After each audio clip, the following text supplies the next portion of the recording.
आज मैं आपको एक ऐसी बात बताने वाली हूँ, जो आपके दिल को खुश कर देगा। हम 17 तारीख की सुबह नवंबर हमारे भारत के महामहिम राष्ट्रपति द्रौपदी मुर्मू जी को मिलने गए थे और मेरे साथ 2 और साथी थे।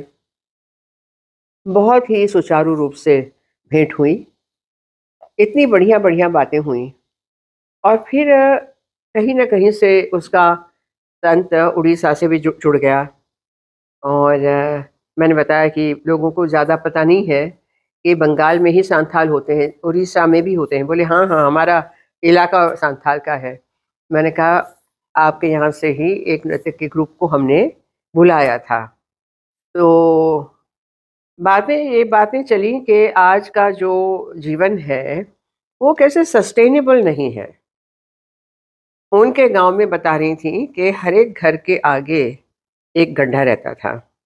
और उसमें जो भी आजकल तो वो जो काट रहे हैं और जला रहे हैं ना पंजाब हरियाणा में, तो वो सारी चीज़ें उस गड्ढे में डालते थे या तो उसको थपथपा के रखते थे कि जिसके ऊपर बच्चे भी सो जाते थे और कड़ी इसमें ठंड में भी वो गर्माहट देता था, आराम से सो जाते थे।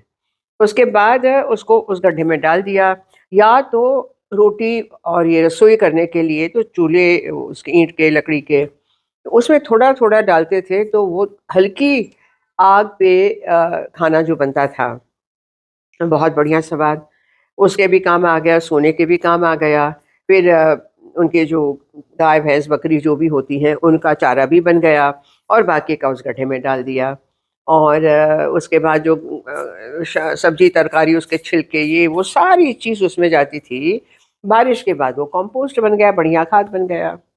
तो ऐसी-ऐसी बातें जो हमने सुनी, हमने कहा कि शहर में रहने वालों गाँव से तो शहर में आ गए, वो तो भूल ही गए लगभग। शहर के रहने वालों को तो कोई पता ही नहीं है। ये जो सस्टेनेबल एक तरीका है जीवन जीने का, सफाई, सादगी और सुचारू रूप से जीवन जीना। ये मुझे लगा कि बहुत सारी और बातें हुईं। लेकिन उन्होंने इतनी सरलता से ये बातें की क्योंकि वो खुद उसमें रही हैं, वहीं पली-बड़ी हैं। तो वो जो स्व अनुभव होता है, वो एक अलग भाषा बोलता है। मैंने चाहा कि आप सबसे मैं शेयर करूँ, अभी कह रहे हैं कि श्री अन्न क्या कहते हैं उसको ये जो कोदा और कोदो और बाजरा, ज्वार से ये सारे, कह रहे हम तो उसी पे पले बड़े हैं। बाजरे की रोटी खाते थे, ज्वार की रोटी खाते थे और काम करते थे। अब क्या हो गया है कि वो तो बड़े पैकेट्स में बड़े उससे मिलता है आपके मॉल्स में और दुकानों में। गाँव के लोग भी ये कह रहे हैं कि अरे ये तो वहाँ इतना वो मिल रहा है, तो उन्होंने ये करना छोड़ दिया और अब चावल खा रहे हैं। ऐसी-ऐसी कुछ बातें उन्होंने बताई कि जो बहुत मायने रखती हैं। और मुझे लगता है कि ऐसी वार्ता ऐसे वार्तालाप ज़्यादा होने चाहिए। अब जब भारत की राष्ट्रपति ये कह रही हैं स्वयं, तो आप सोचिए कि कितनी सारी और बातें छुपी हुई हैं, जिसको हम नहीं जानते हैं, जो जाननी आवश्यक है। आज कुदरत प्रकृति के साथ जैसे कि युद्ध हो रहा है। प्रकृति भी कह रही है लेते जाओ, मेरी बात नहीं मानी, मुझे सम्मान नहीं दिया, अब लो। मैं तो हाथ जोड़ के हमेशा कहती हूँ, प्रकृति ही माता है, प्रकृति ही शक्ति है।